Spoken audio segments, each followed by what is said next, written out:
പവിത്രത്തിന്റെ ഒരു അപ്കമിങ് എപ്പിസോഡിലേക്ക് എല്ലാവർക്കും സ്വാഗതം. രാത്രി ഒരുപാട് ലേറ്റ് ആയിട്ടും വിക്രമിനെ കാണുന്നില്ല. കമലാമ്മ ചോദിക്കുന്നുണ്ട്, ഇവൻ രാവിലെ നേരത്തെ പോയതല്ലേ, എന്താ ഇവനെ കാണാത്തത്, ഇത്രയും നേരമായിട്ടും എന്ത് പറ്റി എന്ന് ചോദിക്കുന്നുണ്ട്. ഉടനെ വേദ ചിന്തിക്കുന്നുണ്ട്, ശരിയാണല്ലോ അമ്മ പറഞ്ഞത്, ഇത്രയും നേരം വൈകാറില്ല, എന്തുകൊണ്ടായിരിക്കും വിക്രം ഇങ്ങനെ ലേറ്റ് ആവുന്നത് എന്നിങ്ങനെ ചിന്തിച്ചുകൊണ്ടിരിക്കുമ്പോഴേക്കും വിക്രം കയറി വരുന്നുണ്ട്. ഉടനെ ശ്രീജ പറയുന്നുണ്ട്, വിക്രം നിന്നെപ്പറ്റി ഇപ്പോൾ പറഞ്ഞതേ ഉള്ളൂ, വേഗം കൈ കഴുകിയിട്ട് വാ, ഭക്ഷണം കഴിക്കാം എന്ന് പറയുന്നുണ്ട്. എല്ലാവരും ഭക്ഷണം കഴിച്ചുകൊണ്ടിരിക്കുകയാണ്. അങ്ങനെ വിക്രമിനും വിളമ്പി കൊടുക്കുന്നുണ്ട്. എന്താ ഇത്ര ലേറ്റ് ആയതെന്ന് വേദ ചോദിക്കുന്നുണ്ട്.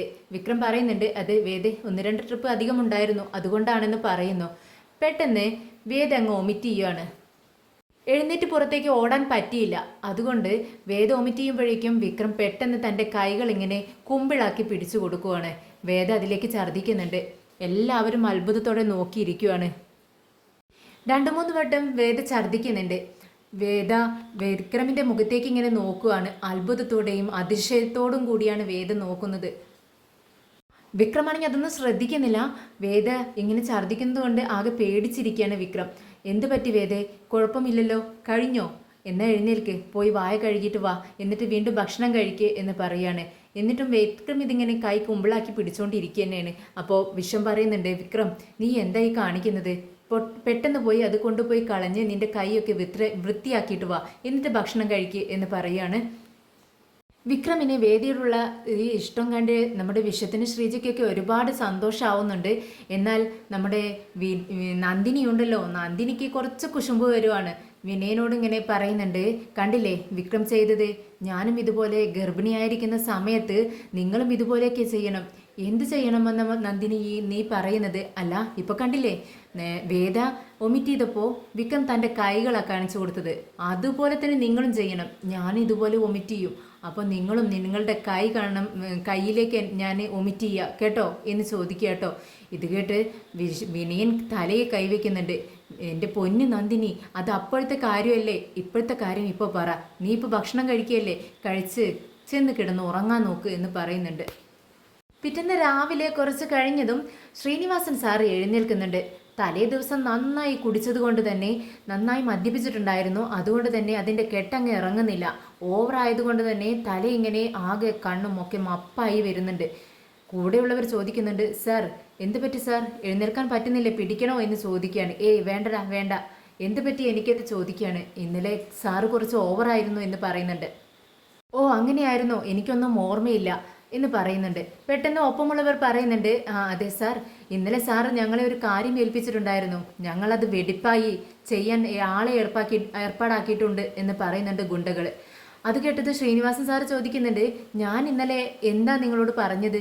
അത് സാർ, നമ്മുടെ വിക്രമിൻ്റെ ഉറ്റവരെ അങ്ങ് തീർക്കാൻ വേണ്ടി സാർ പറഞ്ഞില്ലേ, ഞങ്ങൾ അതനുസരിച്ച് അവന് ഏറ്റവും ഇഷ്ടപ്പെട്ടത് ഇപ്പോൾ ശ്രീനിവാസൻ സാറിനെ അല്ല സോറി ജസ്റ്റിസ് ശങ്കരനാരായണനെയാണല്ലോ, അതുകൊണ്ട് ശങ്കരനാരായണനെ തന്നെ അങ്ങ് തീർക്കാമെന്ന് വിചാരിച്ചു. ആളെ ഏർപ്പാടാക്കിയിട്ടുണ്ട്, പോയിക്കൊണ്ടിരിക്കുകയാണ്, കുറച്ച് സമയം കഴിയുമ്പോഴേക്കും സാറിന് സന്തോഷ വാർത്ത കേൾക്കാമെന്ന് പറയുന്നുണ്ട്.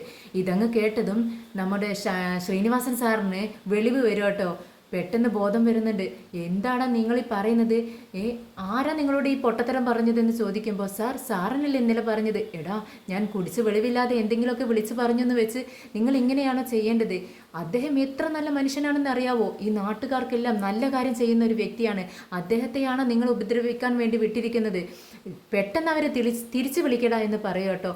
അപ്പോഴേക്കും ഗുണ്ടകൾ പറയുന്നുണ്ട്, ഇല്ല, അവരൊരു കാര്യം ഏറ്റെടുത്താൽ ഫോൺ പിന്നെ യൂസ് ചെയ്യത്തില്ല, ഫോൺ യൂസ് ചെയ്താൽ പോലീസുകാർ ട്രേസ് ചെയ്ത് പിടിക്കും എന്നുള്ളത് കൊണ്ട് തന്നെ ഫോൺ അവർ വീട്ടിൽ വെച്ചിട്ടാണ് പോകുന്നത്. സാർ ഇനി ഒന്നും ചെയ്യാൻ പറ്റത്തില്ലെന്ന് പറയുന്നു. ഇതങ്ങ് കേട്ടത് ശ്രീനിവാസൻ സാറിന് ആകെ വിഷമാവും സങ്കടവും ഇനി എന്ത് ചെയ്യും എന്നുള്ള ടെൻഷനും ആവുകയാണ്. തലയിലൂടെ ഇങ്ങനെ കൈവച്ച് അങ്ങോട്ടും ഇങ്ങോട്ടേക്ക് ഇങ്ങനെ സ്പീഡിൽ നടക്കുന്നുണ്ട്. എന്തെങ്കിലും ഒന്ന് ചെയ്യടാ, നിങ്ങൾ എല്ലാവരും പെട്ടെന്ന് പോയി എന്തെങ്കിലും ചെയ്യാൻ പറ്റുമെന്ന് നോക്ക് എന്ന് പറഞ്ഞുകൊണ്ട് അവരൊക്കെ അവിടെ നിന്ന് പറഞ്ഞയക്കുന്നുണ്ട്. എന്നാൽ ശങ്കരനാരായണൻ ഇന്നേ ദിവസം അമ്പലത്തിൽ ചെന്ന് കാവടി എടുക്കാമെന്ന് നേർച്ച നേർന്നിട്ടുണ്ടായിരുന്നു. അതനുസരിച്ച് വിക്രമിൻ്റെ വീട്ടുകാരെ എല്ലാവരെയും ക്ഷണിച്ചിട്ടുണ്ടായിരുന്നു. വിക്രമിനും വേദയും ഡ്രസ്സ് മാറ്റി പുറത്തേക്ക് വരുന്നുണ്ട്. അപ്പോൾ മാഷ് പറയുന്നുണ്ട്, വിക്രം ഇന്ന് നിങ്ങൾ രണ്ടുപേരുമേ പോകുന്നുള്ളൂ, മറ്റാർക്കും വരാൻ പറ്റത്തില്ലെന്ന് പറയുന്നുണ്ട്. ഉടനെ വേദയ്ക്ക് വിഷമാവുന്നുണ്ട്. അച്ഛൻ എന്തീ പറയുന്നത്? എല്ലാവരും ചെല്ലാമെന്ന് അച്ഛന് വാക്കു കൊടുത്തതല്ലേ, എന്ത് പറ്റിയെന്ന് ചോദിക്കുകയാണ്. അപ്പോൾ വിഷം പറയുന്നുണ്ട്, മോൾക്ക് നല്ല പനിയുണ്ട് വേദേ, അതുകൊണ്ട് ഞങ്ങൾ ആരും വരുന്നില്ല, നിങ്ങൾ രണ്ടുപേരും ചെല്ല്, ആരും പോയില്ലെങ്കിൽ മോശമല്ലേ, അച്ഛന് വിഷമമാവും എന്ന് പറയുകയാണ്. അങ്ങനെ മനമില്ലാ മനസ്സോടുകൂടി അവർ രണ്ടുപേരും അവിടെ നിന്നും ഇറങ്ങാൻ വേണ്ടി നിൽക്കുകയാണ്. പെട്ടെന്ന് വിക്രം കാല് തട്ടി അങ്ങ് വീഴാൻ പോകുന്നുണ്ട്. ഇത് കാണുന്ന സമയത്ത് കമലാമ്മയ്ക്ക് ഭയങ്കര ടെൻഷനാണ്. കമലാമ്മയ്ക്ക് ഇങ്ങനെയുള്ള ശകുനത്തിലൊക്കെ ഭയങ്കര വിശ്വാസമാണ്. അങ്ങനെ അവർ രണ്ടുപേരോടും അവിടെ നിൽക്കാൻ പറയുന്നുണ്ട്. കുറച്ച് നേരം കഴിഞ്ഞിട്ട് പോവാം, അല്ലെങ്കിൽ ഇന്ന് പോവേണ്ട എന്ന് പറയുകയാണ്. ഇത് കേട്ടതും വിക്രം പറയുന്നുണ്ട്, അമ്മ ഇപ്പോഴും ഇത്രയും അന്ധവിശ്വാസത്തിലൊക്കെ വിശ്വസിച്ചുകൊണ്ടിരിക്കുകയാണോ? അങ്ങനെയൊന്നും ഇല്ല അമ്മേ, പോവാതെ ശരിയാവത്തില്ല, എല്ലാവരോടും ചെല്ലാൻ വേണ്ടി പറഞ്ഞതാണ്, നിങ്ങൾ ആരുമില്ല, പിന്നെ ഞങ്ങൾ രണ്ടുപേരെങ്കിലും പോണ്ടേ, ഇല്ലെങ്കിൽ അവളുടെ അച്ഛന് വിഷമാവത്തില്ലേ എന്ന് പറഞ്ഞുകൊണ്ട് അവർ യാത്ര പറഞ്ഞ് അവിടെ നിന്നും ഇറങ്ങുന്നുണ്ട്. വിക്രമും വേദയും ഒരു കാറിലാണ് ചെല്ലുന്നത്. ഇത് കണ്ടിട്ട് ചോദിക്കുന്നുണ്ട്, ഇന്നെന്ത് പറ്റി, കാറിലൊക്കെ എന്നും ബൈക്കിലല്ലേ വരുന്നതെന്ന് ചോദിക്കുകയാണ്. ഉടനെ വിക്രം പറയുന്നുണ്ട്, എന്നത്തെയും പോലെയല്ലല്ലോ ചേച്ചി ഇപ്പോഴത്തെ അവസ്ഥ, വേദയെ കെയർ ചെയ്യാൻ വേണ്ടി, വേദയ്ക്ക് ഒരു കുഴപ്പവും ഇല്ലാതിരിക്കാൻ വേണ്ടി ഞാൻ കാർ എടുത്തുകൊണ്ട് വന്നതാണെന്ന് പറയുന്നുണ്ട്. എൻ്റെ ഒരു ഫ്രണ്ടിൻ്റെ കാറാണെന്ന് പറയുന്നു. ഉടനെ ശങ്കരനാരായണന് വളരെ സന്തോഷമാവുകയാണ്. അവർ സ്വീകരിച്ച് ചായയൊക്കെ കൊടുക്കുന്നുണ്ട്. അങ്ങനെ കാവടി എടുക്കുന്ന സമയത്ത് കൊണ്ടുപോകേണ്ട സാധനങ്ങളെല്ലാം, അമ്പലത്തിലേക്ക് കൊണ്ടുപോകാനുള്ള സാധനങ്ങളെല്ലാം എടുത്തു വെച്ചിരിക്കുകയാണ് പത്മവും മുത്തശ്ശിയും. അങ്ങനെ എല്ലാവരും പുറത്തേക്ക് ഇറങ്ങുവാണ്. വേഗം വരൂ, സമയം ഒരുപാടായി, നമുക്ക് പെട്ടെന്ന് തന്നെ പോവാമെന്ന് പറഞ്ഞുകൊണ്ട് എല്ലാവരും പുറത്തേക്ക് ഇറങ്ങുവാണ്. എന്നാൽ ഇതേ സമയം അവരുടെ ഗേറ്റിനടുത്ത് തന്നെ രണ്ട് ഗുണ്ടകൾ കാത്തു നിൽപ്പുണ്ടായിരുന്നു. ശങ്കരനാരായണൻ പുറത്തേക്ക് ഇറങ്ങുന്നതും അദ്ദേഹത്തെ കുത്താനുള്ള പരിപാടിയാണ്. അതിനുള്ള ആയുധവുമായാണ് അവർ കാത്തു നിൽക്കുന്നത്. എന്നാൽ വിക്രം ഇവരോടൊപ്പം സഹവാസം ഉണ്ടായിരുന്നത് കൊണ്ട് തന്നെ വിക്രമിന് അവരെ രണ്ടുപേരെയും കണ്ടപ്പോൾ തന്നെ അവർ എന്തോ പന്തികേടായിട്ട് നിൽക്കുന്ന ആൾക്കാരാണ്, എന്തോ ആരെയോ ആക്രമിക്കാൻ നിൽക്കുകയാണെന്ന് വിക്രമിന് സംശയം തോന്നുവാണ്. അങ്ങനെ ശങ്കരനാരായണൻ്റെ അടുത്ത് വന്ന് നിൽക്കുകയാണ്, ഒപ്പം തന്നെ നടക്കുകയാണ് വിക്രം. പെട്ടെന്ന് പുറത്തേക്ക് ഇറങ്ങുമ്പോഴേക്കും അവർ രണ്ടുപേരും ഓടി വന്ന് ആയുധവുമായി ശങ്കരനാരായണനെ ആക്രമിക്കാൻ നിൽക്കുകയാണ്. പെട്ടെന്ന് വിക്രം അതിങ്ങ് കയറി പിടിക്കുന്നുണ്ട്. മൂർച്ചയുള്ള ആയുധമായതുകൊണ്ട് തന്നെ വിക്രമിൻ്റെ കൈ മുറിഞ്ഞ് ചോര ഒഴുകിക്കൊണ്ടിരിക്കുകയാണ്. കണ്ട് എല്ലാവരും പകച്ച് നിൽക്കുകയാണ്. ശങ്കരനാരായണൻ താൻ അങ്ങ് മരിച്ചുപോയി എന്ന് തന്നെ ചിന്തിച്ചുകൊണ്ട് വിശ്വസിച്ചു പോയ സമയമായിരുന്നു അത്. അദ്ദേഹം ആകെ പേടിച്ചിരുന്നു. പത്മവും ദീപ്തിയൊക്കെ നിലവിളിച്ചു തുടങ്ങി. പെട്ടെന്ന് അവരുടെ പിറകെ ഓടുകയാണ് ഗുണ്ടകളാണെങ്കിൽ ആയുധമെല്ലാം അവിടെ താഴെയിട്ട് വിക്രമിൽ നിന്നും ഓടി രക്ഷപ്പെടുന്നുണ്ട്. വിക്രം കുറച്ച് ദൂരമൊക്കെ ഓടുന്നുണ്ട്. പെട്ടെന്ന് വേദ വിളിക്കുന്നു, വിക്രം മതി, വേണ്ട വിക്രം, അവരെ വിട്ടേക്ക്, ഇങ്ങോട്ടേക്ക് വാ എന്ന് പറഞ്ഞ് വിളിക്കുകയാണ്. അങ്ങനെ വിക്രം പെട്ടെന്ന് തന്നെ പിറകോട്ട് വന്ന് വേദയോടൊപ്പം അകത്തേക്ക് ചെല്ലുകയാണ്. അകത്ത് ചെന്നതും വിക്രമിൻ്റെ കൈയെല്ലാം ഡ്രസ്സ് ചെയ്ത് കൊടുക്കുന്നുണ്ട് വേദ. ശങ്കരനാരായണൻ വിക്രമിൻ്റെ മുഖത്തേക്ക് തന്നെ നോക്കിയിരിക്കുകയാണ്. എന്നിട്ട് പറയുന്നുണ്ട്, വിക്രം താൻ എന്താ ഈ ചെയ്തത്? ഇങ്ങനെയൊക്കെ ചെയ്യാവോ? എന്തെങ്കിലും പറ്റിയിരുന്നെങ്കിൽ എന്തായേനെ? തൻ്റെ കൈ ഇത്രയും മുറിഞ്ഞ് എത്രങ്ങാനും ബ്ലഡ് താഴെ പോയി, താൻ ശ്രദ്ധിക്കേണ്ട എന്ന് ചോദിക്കുകയാണ്. ഉടനെ വിക്രം പറയുന്നുണ്ട്, എന്താ സാർ ഈ പറയുന്നത്? സാറിൻ്റെ ജീവനേക്കാൾ വിലയാണോ എൻ്റെ ബ്ലഡിന്? ഇത് 4-5 ദിവസം ആവുമ്പോഴേക്കും അങ്ങ് മാറിക്കൊള്ളും. പക്ഷേ സാറിൻ്റെ ജീവൻ എത്ര വിലയുള്ളതാണ് എന്ന് പറയാണ്. ഉടനെ വേദയും പറയുന്നുണ്ട്, വിക്രം എന്നാലും നീ ശ്രദ്ധിക്കണ്ടേ, നീ എന്താ ഇങ്ങനെ, എന്ത് കണ്ടാലും അങ്ങ് എടുത്തു ചാടിക്കൊള്ളും എന്ന് പറഞ്ഞ് വിക്രമിനെ ഇങ്ങനെ കുറ്റപ്പെടുത്തിക്കൊണ്ടിരിക്കുകയാണ്. ഇത് കണ്ടതും വിക്രം പറയുന്നുണ്ട്, വേദേ നീ എന്താ പറയുന്നത്? ഞാൻ രക്ഷിച്ചത് നിൻ്റെ അച്ഛനല്ലേടി, എന്നിട്ടും നിനക്ക് എന്നോട് നന്ദി പറയാൻ പോലും കഴിയുന്നില്ല, പോരാത്തതിന് എന്നെ കുറ്റം പറഞ്ഞുകൊണ്ട് ഇരിക്കുന്നു എന്ന് പറയുന്നു. ഇല്ല വിക്രം, എനിക്കതിൽ സന്തോഷമുണ്ട്, പക്ഷേ നിന്റെ ഈ അവസ്ഥ കാണുമ്പോൾ എനിക്ക് സങ്കടം വരുന്നു എന്ന് പറയുന്നുണ്ട്. ഉടനെ ശങ്കരനാരായണൻ പറയുന്നുണ്ട്, വിക്രം ഞാൻ എൻ്റെ ഈ ജീവിതാവസാനം വരെ നിന്നോട് കടപ്പെട്ടിരിക്കുന്നു കേട്ടോ. ഒന്നും രണ്ടും തവണയല്ല എന്നെ രക്ഷിച്ചിരിക്കുന്നത്, നീ എന്നെ പല തവണയായി എന്നെ ആപത്തിൽ നിന്ന് രക്ഷിച്ചിരിക്കുന്നു. എൻ്റെ ജീവൻ ഞാൻ ജീവിതാവസാനം വരെ നിന്നോട് കടപ്പെട്ടിരിക്കുന്നു എന്ന് വീണ്ടും പറയുന്നുണ്ട് ശങ്കരനാരായണൻ. സാർ ഇങ്ങനെയൊന്നും പറയരുത് സാർ, എത്ര വലിയ ആളാണ്, എൻ്റെ മുന്നിൽ ഇങ്ങനെ താഴരുത് എന്ന് പറയുന്നുണ്ട് വിക്രം. അങ്ങനെ കുറച്ച് കഴിഞ്ഞതും വിക്രമും വേദയും വീട്ടിലേക്ക് ചെല്ലുവാണ്. ഇതേ സമയം വിക്രമിൻ്റെ കയ്യിലുള്ള ഈ കെട്ട് പെട്ടെന്ന് നന്ദിനി കാണുവാണ്. അയ്യോ അമ്മേ, ഒന്ന് ഓടി വാ അമ്മേ, കണ്ടോ വിക്രമിൻ്റെ കയ്യിലെന്തോ വലിയൊരു കെട്ട്, എന്തോ സംഭവിച്ചിട്ടുണ്ടെന്ന് പറയുന്നു. അപ്പോഴാണ് എല്ലാവരും കാണുന്നത്. ഓടി വരുവാണ്. എന്നിട്ട് ചോദിക്കുന്നുണ്ട്, എന്ത് പറ്റി വിക്രം, നീ ഇവിടെ നിന്ന് പോകുമ്പോൾ ഒരു കുഴപ്പമില്ലല്ലോ, എന്ത് പറ്റിയെന്ന് ചോദിക്കുകയാണ്. ഉടനെ അവിടെ സംഭവിച്ച കാര്യങ്ങളെല്ലാം വിക്രമും വേദയും അവരോട് പറയുന്നുണ്ട്. ഉടനെ കമലാമ്മ പറയുന്നുണ്ട്, ഞാൻ അപ്പോഴും നിങ്ങളോട് പറഞ്ഞതാണ് പുറത്തേക്ക് ഈ സമയം പോവേണ്ട എന്ന്. പുറത്തേക്ക് ഇറങ്ങുന്ന സമയത്ത് അപശകുനമായി നീ കാൽ തട്ടി വീഴാൻ പോയതാണ്. അപ്പോഴേ ഞാൻ പറഞ്ഞു എന്തോ സംഭവിക്കുന്നുണ്ട്, അരുതാത്തത് എന്തോ സംഭവിക്കാൻ പോകുന്നു, എൻ്റെ മനസ്സ് പറഞ്ഞതാണ്, നിങ്ങൾ പോവേണ്ട ആവശ്യമില്ലായിരുന്നു എന്ന് പറയുന്നു. ഉടനെ വിക്രം പറയുന്നുണ്ട്, എന്താ അമ്മ ഈ പറയുന്നത്, ഞാൻ പോയത് കൊണ്ട് അദ്ദേഹത്തിന് ഒന്നും സംഭവിച്ചില്ല, അല്ലായിരുന്നു എന്നുണ്ടെങ്കിൽ വലിയൊരു ആപത്ത് തന്നെ സംഭവിച്ചെന്നെ. ഇത് ചെറിയൊരു മുറിവല്ല അമ്മേ, 4-5 ദിവസം കഴിയുമ്പോഴേക്കും അതങ്ങ് മാറും, എനിക്ക് കുഴപ്പമൊന്നുമില്ല എന്ന് പറയുന്നുണ്ട്. അങ്ങനെ മാഷ് പറയുന്നുണ്ട്, അവനെ അവിടെ പിടിച്ചിരുത്തടാ എന്ന് പറയുമ്പോൾ വിഷം ചെന്ന് വിക്രം ഇവിടെ ഇരിക്കെ, നിനക്ക് കുഴപ്പമൊന്നും ഇല്ലല്ലോ എന്ന് ചോദിക്കുന്നുണ്ട്. ഇല്ല ചേട്ടാ, ചേച്ചി എനിക്കൊരു ഗ്ലാസ് ചായ താ എന്ന് പറഞ്ഞുകൊണ്ട് ശ്രീജയുടെ കയ്യിൽ നിന്നും ഒരു ഗ്ലാസ് കാപ്പി മേടിച്ച് കുടിക്കുന്നുണ്ട്. പിന്നീട് വേദയും വിക്രമും റൂമിലേക്ക് പോവുകയാണ്. റൂമിലെത്തിയതും വേദ പറയുന്നുണ്ട്, വിക്രം നിനക്ക് ഒരുപാട് വേദന ഉണ്ടാവുമല്ലേ, എന്ത് ചെയ്യാം, ആരായിരിക്കും ഇതിന് പിറകിൽ എന്ന് ചോദിക്കുന്നുണ്ട്. ഉടനെ വിക്രം പറയുന്നുണ്ട്, എനിക്കറിയത്തില്ല വേദേ, നിനക്കറിയത്തില്ലേ, സത്യം പറ വിക്രം എന്ന് പറയുന്നുണ്ട്. വിക്രം ഒരു നിമിഷം ചിന്തിക്കുന്നുണ്ട്. അത് വിക്രമിന് അറിയാമായിരുന്നു അത് ആരാണെന്നുള്ളത്. ശ്രീനിവാസൻ സാറിൻ്റെ ഗുണ്ടകളാണതെന്ന് വിക്രമിന് നന്നായിട്ട് അറിയാം. ശങ്കരനാരായണൻ സാറും ചോദിച്ചിട്ടുണ്ടായിരുന്നു വിക്രമിനോട് ഇതേ ചോദ്യം, വേദ ചോദിച്ച ഇതേ ചോദ്യം, ഇതാരായിരുന്നു നിനക്കറിയാവോ എന്ന് ചോദിച്ചപ്പോൾ അവിടെയും വിക്രം നുണ പറഞ്ഞു, എനിക്കറിയത്തില്ല സാർ, ഇതിനു മുൻപ് ഞാൻ അവരെ കണ്ടിട്ടില്ലെന്നാണ് പറഞ്ഞത്. വേദ ചോദിക്കുമ്പോഴും വിക്രം ഇത് തന്നെയാണ് പറയുന്നത്, എനിക്കറിയില്ല എന്നങ്ങ് തീർത്ത് പറയുന്നുണ്ട്. ശരി, എന്തായാലും നീ ഇനി അതിന് പിറകെ ഒന്നും പോകണ്ട, അച്ഛൻ പോലീസ് കംപ്ലൈൻറ്റ് ചെയ്തിട്ടുണ്ട്, എന്തായാലും അവരെ കണ്ടുപിടിച്ചോളും എന്ന് പറയുന്നുണ്ട്.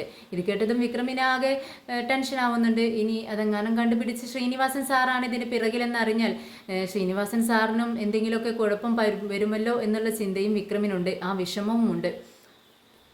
ഉടനെ വേദ പറയുന്നുണ്ട്, ശരി വിക്രം, നീ റെസ്റ്റ് എടുക്ക്, ഞാൻ അങ്ങോട്ട് ചെല്ലട്ടെ എന്ന് പറയുമ്പോൾ വിക്രം പറയുന്നുണ്ട്, എന്താടി വേദ നീ ഇങ്ങനെ, ഞാനിപ്പോൾ സുഖമില്ലാതിരിക്കല്ലേ, ഇപ്പോഴെങ്കിലും നിനക്ക് അല്പനേരമെങ്കിലും എന്നോടൊപ്പം ഇരുന്നൂടെ, ഉറങ്ങാൻ നേരം നീ വരുന്നില്ല, അമ്മയോടൊപ്പമാണ് പോയി കിടന്നുറങ്ങുന്നത്, ഇപ്പോൾ കുറച്ച് നേരം ഞാൻ നിൻ്റെ മടിയിൽ തലചായ്ച്ചൊന്ന് കിടന്നോട്ടെ എന്ന് ചോദിക്കുകയാണ്.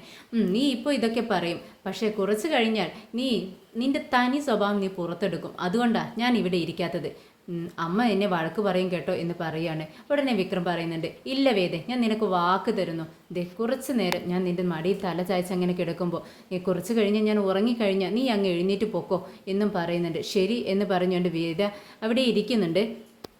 വിക്രം കുറച്ച് നേരം വേദയുടെ മടിയിൽ തല വെച്ച് അങ്ങനെ കിടക്കുവാണ്. ഉറക്കത്തിൽ നിന്നും എഴുന്നേറ്റതും വിക്രം 4 പുറം നോക്കുന്നുണ്ട്. വേദ അവിടെയൊന്നും ഇല്ലെന്ന് ഉറപ്പ് വരുത്തിയതും ഫോൺ എടുത്ത് രാജേട്ടനെ വിളിക്കുന്നുണ്ട്. രാജേട്ടനോട് പറയുന്നുണ്ട്, ഇന്ന് വേദയുടെ വീട്ടിലൊരു സംഭവം ഉണ്ടായി രാജേട്ട എന്ന് പറയുന്നുണ്ട്. എന്താ വിക്രം എന്ന് ചോദിക്കുകയാണ്. ശങ്കരനാരായണൻ സാറിനെ ആക്രമിക്കാൻ കുറച്ച് ഗുണ്ടകൾ വന്നിട്ടുണ്ടായിരുന്നു, അവരിൽ നിന്നും ഞാൻ രക്ഷപ്പെടുത്തി, എൻ്റെ കയ്യിൽ ചെറിയൊരു മുറിവായിട്ടുണ്ടെന്ന് പറയുന്നു. എന്താ വിക്രം നീ പറയുന്നത്, എന്തെങ്കിലും കുഴപ്പമുണ്ടോ, മുറിവ് വലുതാണോ എന്ന് ചോദിക്കുന്നുണ്ട്. ഇല്ല രാജേട്ട, അത് കുഴപ്പമില്ല, പക്ഷേ വേറൊരു പ്രശ്നമുണ്ട് എന്ന് പറയുമ്പോൾ എന്താണെന്ന് ചോദിക്കുന്നുണ്ട്. ആ ഗുണ്ടകൾ ശ്രീനിവാസൻ സാറിൻ്റെ ആളായിരുന്നു, എനിക്കവരെ കണ്ടപ്പോൾ പെട്ടെന്ന് തന്നെ മനസ്സിലായി, അതുകൊണ്ട് എന്നിൽ നിന്നും ഓടി മറയുകയും ചെയ്തു. എന്തായാലും സാർ എന്തിനു വേണ്ടിയാണ് ജഡ്ജ് അദ്ദേഹത്തെ ആക്രമിക്കാൻ അവരെ വിട്ടത് എന്ന് അന്വേഷിച്ചറിയണം. സാറ് തന്നെയാണോ ഇതിന് പിറകിലെന്നും അതോ അവരുടെ ഇഷ്ടപ്രകാരം വേറെ ആരെങ്കിലും പറഞ്ഞിട്ടാണോ ഇത് ചെയ്യുന്നതെന്നും എനിക്കറിയണം രാജേട്ട എന്ന് പറയുന്നുണ്ട്. പിന്നെ രാജേട്ടൻ പറയുന്നുണ്ട്, നീ എന്താ ഈ പറയുന്നത്, അദ്ദേഹത്തിൻ്റെ ആളുകളാണെങ്കിൽ അദ്ദേഹം പറയാതെ ഒരു ചൂണ്ടുവിരൽ പോലും അനക്കത്തില്ല, നിനക്കത് അറിയാവുന്നതല്ലേ, പിന്നെ എന്തിനാ നിനക്ക് ഇതിലൊരു സംശയം, ശ്രീനിവാസൻ സാറ് തന്നെയായിരിക്കും ഇതിന് പിറകിലെന്ന് പറയുന്നുണ്ട്. ഉടനെ വിക്രം പറയുന്നുണ്ട്, ഇല്ല രാജേട്ട, നമുക്കിത് ഉറപ്പിക്കണം, നിങ്ങൾ ചെന്ന് അന്വേഷിച്ച് അതിൻ്റെ വിശദമായ വിവരം എന്നെ അറിയിക്കണം, എപ്പോഴും എനിക്കിങ്ങനെ വിളിക്കാൻ പറ്റത്തില്ല, വേദ അടുത്തില്ലാത്ത സമയത്ത് മാത്രമേ എനിക്ക് വിളിക്കാൻ പറ്റൂ എന്ന് പറയുന്നുണ്ട്. ഇത് കേട്ട് രാജേട്ടൻ പറയുന്നുണ്ട്, വിക്രം നീ ഒരുപാട് മാറി കേട്ടോ, എന്തായാലും ഞങ്ങൾ ഒരിക്കലും നിൻ്റെ ഇങ്ങനെ ഒരു മാറ്റം നിനക്ക് ഉണ്ടാകുമെന്ന് ഞാൻ വിചാരിച്ചിട്ടില്ല, എന്തായാലും ഇതിനുള്ള ക്രെഡിറ്റ് നമ്മുടെ വേദയ്ക്ക് തന്നെയാണെന്ന് പറയുന്നുണ്ട്. അങ്ങനെ ഫോൺ കട്ട് ചെയ്യുകയാണ് വിക്രം. ശങ്കരനാരായണൻ ഇങ്ങനെ ചിന്തിച്ചുകൊണ്ടിരിക്കുകയാണ് ഓരോന്നും. വിക്രം തന്നെ രക്ഷപ്പെടുത്തിയത് ഓരോ നിമിഷവും ഓരോ പ്രാവശ്യവും തന്നെ രക്ഷപ്പെടുത്തി കൊണ്ടുവരുന്ന വിക്രമിനെ ചിന്തിച്ചുകൊണ്ട് ഇങ്ങനെ ഇരിക്കുകയാണ്. അപ്പോഴാണ് പത്മവും നമ്മുടെ മുത്തശ്ശി അങ്ങോട്ടേക്ക് വരുന്നുണ്ട്. എന്നിട്ട് പറയുന്നുണ്ട്, ശങ്കര, നിന്റെ ജീവൻ എന്തായാലും വിക്രം രക്ഷിച്ചു. അവർ നിന്നെ ആക്രമിക്കാൻ പോകുന്നു എന്ന് വിക്രമിന് എങ്ങനെയായിരിക്കും മനസ്സിലായിട്ടുണ്ടാവുക എന്ന് പറയുമ്പോഴേക്കും നമ്മുടെ ശ്രീ പറയുന്നുണ്ട്, അതെങ്ങനെയാ അവനക്ക് മനസ്സിലാവാതിരിക്കുമോ? അവനെ ആക്രമിക്കാൻ വന്ന ഗുണ്ടകളായിരിക്കും. അതുകൊണ്ടായിരിക്കും അവനക്ക് പെട്ടെന്ന് മനസ്സിലായത്. അവൻ കുറേ കാലം ഗുണ്ടയായി ജീവിച്ചതല്ലേ, ഇവരെ പോലെ തന്നെ ആയിരുന്നല്ലോ അവനും എന്ന് പറയുകയാണ്. ഇത് കേട്ടതും ശങ്കരനാരായണ ദേഷ്യം വരുന്നുണ്ട്. എന്നിട്ട് പറയുന്നുണ്ട്, ശ്രീ, നീ എന്തിനാ അവനെക്കുറിച്ച് ഇങ്ങനെ എപ്പോഴും കുറ്റം പറഞ്ഞുകൊണ്ടിരിക്കുന്നത്? അവൻ്റെ സ്വഭാവത്തെ പറ്റി നിനക്കറിയത്തില്ല. അവൻ എത്ര നല്ലവനാണെന്ന് നിനക്കറിയാവോ? ഇപ്പോൾ അവനക്ക് അങ്ങനെയുള്ള ഒരു സ്വഭാവമില്ല. അവർ എന്നെ ആക്രമിക്കാൻ വേണ്ടി വന്നവർ തന്നെയാണെന്ന് പറയുന്നുണ്ട്. പക്ഷേ ശ്രീ സമ്മതിച്ചു കൊടുക്കുന്നില്ല. ഇല്ല അച്ഛാ, അവൻ്റെ ആളുകൾ തന്നെയാ. ഒന്നുമില്ലെങ്കിൽ അവനെ ആക്രമിക്കാൻ വന്നത്, അല്ലെങ്കിൽ അവൻ പറഞ്ഞയച്ച ഗുണ്ടകൾ അച്ഛനെ ആക്രമിക്കാൻ വന്നത് എന്ന് പറയുകയാണ്. ഉടനെ ശങ്കരനാരായണന് അതിയായ കോപം വരുന്നുണ്ട്. എന്നിട്ട് പറയുന്നുണ്ട്, ശ്രീ, സൂക്ഷിച്ച് സംസാരിച്ചോളണം. നീ എന്തറിഞ്ഞിട്ടാടാ ഈ പറയുന്നത്? ഇത് ആദ്യമായല്ല ഇവരെ ഗുണ്ടകൾ എന്നെ ആക്രമിക്കാൻ വേണ്ടി വരുന്നത്. ഇതിനു മുമ്പും പല തവണ 2-3 തവണ എന്നെ ആക്രമിക്കാൻ ഗുണ്ടകൾ വന്നിട്ടുണ്ട്. അന്നെല്ലാം എന്നെ രക്ഷപ്പെടുത്തിയത് നമ്മുടെ വിക്രമാണ്. അന്ന് നമ്മൾ കോവിൽ പ്രാർത്ഥിക്കാൻ വേണ്ടി പോയില്ലേ കുടുംബക്ഷേത്രത്തിൽ, അന്ന് അവിടെ വെച്ചും അവർ 2-3 തവണ എന്നെ ആക്രമിക്കാൻ വന്നു. പിന്നീട് നമ്മുടെ ദീപ്തിയെ തട്ടിക്കൊണ്ടുപോയി. എന്നെ കിട്ടാത്തത് കൊണ്ട് അവർ അതിനുള്ള കോപം തീർത്തത് എൻ്റെ മോളോടാണ്. അത് വല്ലതും നിനക്കറിയാവോ എന്ന് ചോദിക്കുന്നുണ്ട്. എന്നാൽ ഈ സത്യങ്ങളെല്ലാം കേട്ട് എല്ലാവരും അന്തം വിട്ട് നിൽക്കുകയാണ്. ഇതെല്ലാം ഇപ്പോഴാണ് അവരറിയുന്നത്. ശങ്കരനാരായണൻ എല്ലാം മറച്ചു വെച്ചിരിക്കുകയായിരുന്നു. ഇനിയെങ്കിലും തുറന്നു പറഞ്ഞില്ലെങ്കിൽ വിക്രം ഒരു മോശക്കാരനായി എല്ലാവരുടെയും മുന്നിൽ നിൽക്കേണ്ടി വരും എന്നുള്ളത് കൊണ്ട് വിക്രമിൻ്റെ നല്ല മനസ്സ് തുറന്നു കാണിക്കുകയാണ് ശങ്കരനാരായണൻ. എന്നാൽ ശ്രീ ഇതൊന്നും കേൾക്കുന്നില്ല. എല്ലാം മനസ്സിലാവുന്നുണ്ട്. പക്ഷെ മനസ്സിലാവാത്തവനെ പോലെ അഭിനയിച്ച് വിക്രമിനെ കൽപ്പിച്ച് കൂട്ടി തന്നെ കുറ്റക്കാരനാക്കാൻ വേണ്ടി നോക്കുകയാണ്. വീണ്ടും പറയുന്നുണ്ട്, അച്ഛനെ അറിയാത്തതുകൊണ്ടാ. അവൻ എത്ര വലിയ തെമ്മാടിയാണെന്ന് അറിയാവോ, ഗുണ്ടയാണെന്ന് അറിയാവോ എന്ന് പറയുമ്പോഴേക്കും കൈ ഉയർത്തിക്കൊണ്ട് തടയുവാണ് ശങ്കരനാരായണൻ. ഇനി നീ ഒരു അക്ഷരം പോലും മിണ്ടിപ്പോകരുത്. വിക്രമിനെ കുറിച്ച് ഇനി വേണ്ടാത്ത കാര്യങ്ങൾ നീ പറഞ്ഞാൽ ഞാനൊരു മനുഷ്യനെ അല്ല ഇതായിത്തീരും. നിനക്കെൻ്റെ സ്വഭാവം അറിയാലോ എന്നും പറഞ്ഞുകൊണ്ട് ദേഷ്യപ്പെട്ടുകൊണ്ട് സ്റ്റെയർ കേസ് കയറി മുകളിലേക്ക് റൂമിലേക്ക് പോവുകയാണ് ശങ്കരനാരായണൻ. പെട്ടെന്ന് ശ്രീയുടെ ഫോൺ റിങ് ചെയ്യുന്നുണ്ട്. ഫോൺ അറ്റൻഡ് ചെയ്യുന്നുണ്ട്. വളരെ ടെൻഷൻ ആവുകയാണ്. ഫോൺ വിളിക്കുമ്പോൾ ആണോ, അങ്ങനെയാണോ, ഞാൻ പെട്ടെന്ന് തന്നെ വരാമെന്ന് പറഞ്ഞ് ടെൻഷൻ അടിച്ച് ഫോൺ കട്ടാക്കിയിട്ട് പെട്ടെന്ന് ശ്രീ പുറത്തേക്ക് പോകാൻ വേണ്ടി നിൽക്കുകയാണ്. അപ്പോൾ വർഷ ചോദിക്കുന്നുണ്ട്, നിങ്ങൾ എങ്ങോട്ടേനെന്ന്. അപ്പോൾ ശ്രീ പറയുന്നുണ്ട്, ഞാൻ പെട്ടെന്ന് പുറത്തേക്ക് പോയിട്ട് വരാം, ഒരു അർജൻറ്റ് കാര്യമുണ്ട്, എന്താണെന്ന് ഞാൻ വന്നിട്ട് പറയാമെന്ന് പറയുന്നു. ഉടനെ വർഷ പറയുന്നുണ്ട്, നിങ്ങൾ എങ്ങോട്ടേക്കാണ് ഈ രാത്രി, ഇത്രയും നേരം വൈകി എങ്ങോട്ടാണ് പോകുന്നത്? എനിക്ക് പേടിയാണെന്ന് പറയുന്നുണ്ട്. നീ പേടിക്കൊന്നും വേണ്ട, നീ ഭക്ഷണം കഴിച്ച് കിടന്ന് ഉറങ്ങിക്കോ, ഞാൻ പെട്ടെന്ന് വരാമെന്ന് പറഞ്ഞ് ശ്രീ പുറത്തേക്ക് പോകുന്നുണ്ട്.